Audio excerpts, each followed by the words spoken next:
एक घोर अंधेरी और रहस्यमयी रात थी। आसमान में बादल छाए हुए थे और चांद की हल्की रोशनी घने जंगल के पेड़ों के बीच से झांक रही थी। हवा की ठंडी सरसराहट पूरे जंगल में एक अजीब सा डर पैदा कर रही थी। उसी घने जंगल के रास्ते पर किंग विक्रम अपने दृढ़ कदमों से आगे बढ़ रहे थे। उनके चेहरे पर न डर था और न ही थकान, क्योंकि उन्होंने एक कठिन वचन लिया था जिसे पूरा करना उनका कर्तव्य था। उनके कंधे पर हमेशा की तरह बेताल उल्टा लटका हुआ था। कुछ देर तक दोनों के बीच गहरा सन्नाटा रहा, फिर अचानक बेताल जोर से हंसा। उसकी हंसी पूरे जंगल में गूंज उठी। उसने कहा, राजा विक्रम, तुम सच में बहुत धैर्यवान हो।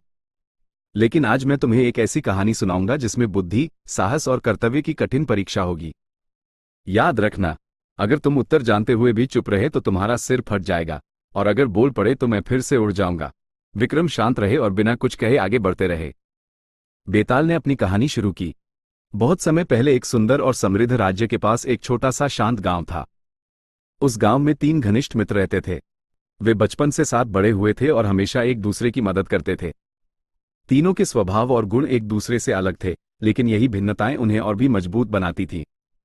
पहला मित्र अत्यंत बुद्धिमान था। उसे दूर की बातें समझने की अद्भुत क्षमता थी। वह तारों की चाल, प्रकृति के संकेत और लोगों के व्यवहार से बहुत कुछ समझ जाता था। दूसरा मित्र एक कुशल कारीगर और आविष्कारक था। उसे लकड़ी, धातु और औजारों से नई नई चीजें बनाना बहुत पसंद था। गांव के लोग अक्सर उसके बनाए हुए उपकरणों की तारीफ करते थे। तीसरा मित्र बहुत साहसी और वीर था। वो शारीरिक रूप से मजबूत था और किसी भी खतरे से डरता नहीं था।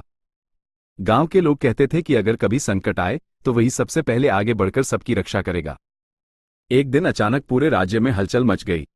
खबर फैल गई कि राजमहल की राजकुमारी अचानक गायब हो गई है। किसी को समझ नहीं आया कि वो कहाँ गई और किसने उसे उठाया। राजा बहुत चिंतित हो गया और उसने तुरंत सैनिकों को चारों दिशाओं में खोज के लिए भेजा। कई दिनों तक खोज चलती रही, लेकिन राजकुमारी का कोई पता नहीं चला। अंत में राजा ने पूरे राज्य में घोषणा करवा दी कि जो भी राजकुमारी को ढूंढकर सुरक्षित वापस लाएगा, उसे बड़ा इनाम और सम्मान दिया जाएगा।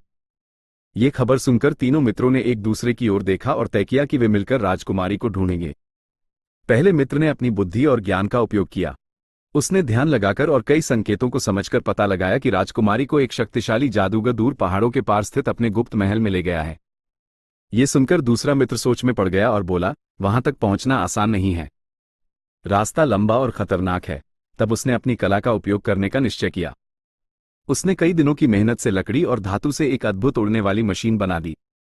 यह मशीन उन्हें आकाश के रास्ते तेजी से उस स्थान तक पहुंचा सकती थी। तीनों मित्र उस उड़ने वाली मशीन में बैठकर जादूगर के महल की ओर निकल पड़े। ऊंचे पहाड़ों और घने जंगलों के ऊपर से उड़ते हुए वे अंततः उस स्थान तक पहुंच गए जहां जादूगर का महल था। वह महल ऊंची चट्टानों के बीच बना हुआ था और चारों तरफ डरावना सन्नाटा फैला हुआ था। जैसे ही वे अंदर पहुंचे, जादूगर ने उन्हें देख लिया। वह बहुत शक्तिशाली था और उसने अपनी जादुई शक्तियों से हमला करना शुरू कर दिया। उसी समय तीसरे मित्र ने आगे बढ़कर जादूगर का सामना किया।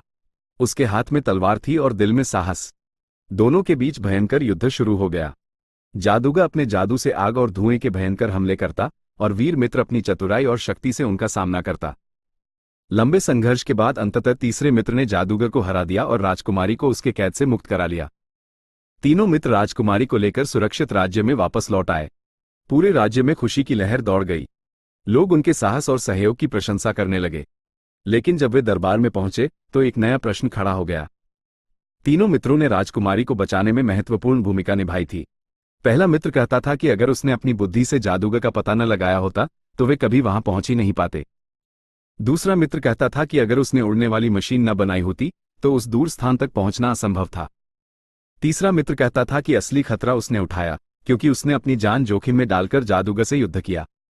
इतना कहकर बेताल ने कहानी रोक दी और पूछा, बताओ राजा विक्रम, इन तीनों में सबसे बड़ा श्रेय किसे मिलना चाहिए?